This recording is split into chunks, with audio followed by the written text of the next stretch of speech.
በቃ ኢትዮጵያን የሚጎዳ ከሆነ ግብጽ በማንኛውም መልኩ ትደግፋለች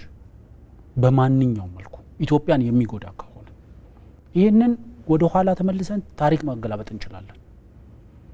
ለምሳሌ እንዴት ነው ግብጾች የኢትዮጵያ በሶማሊያ የተደረገባትን ወረራ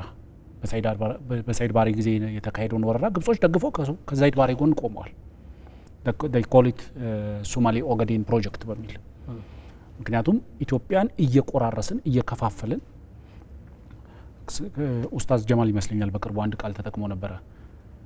ስትከፋፍላቸው ትመራቸዋለህ የሚባል የአረብኛ አባባል አለ ይላል የአረብኛ ፈርቅ ተስ ያ ከፋፍለህና ምራ አዎ ስትከፋፍል ትመራቸዋለህ በቀላሉ ማለት ነው ስለዚህ ኢትዮጵያን ግብጻውያን ለረጅም ዘመናት ከፈርዖኖቹም ከንጉሶቹም ከዛ በኋላ ሪፐብሊክ ከሆኑ ጊዜ በኋላ ያልተቀያየረ አቋማቸው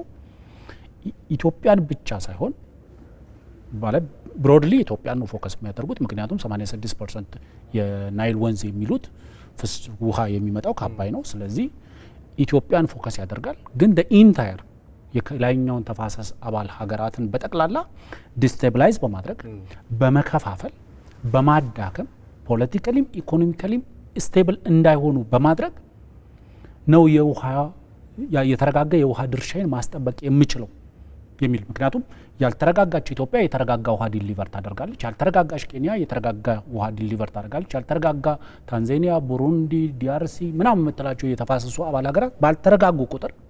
የተረጋጋ ውሃ ዲሊቨር ያደርጉልኛል የሚል ደካማ አስተሳሰብ ነው እስከ ዛሬ ድረስ ግብጻውያን እያራመዱ ያሉት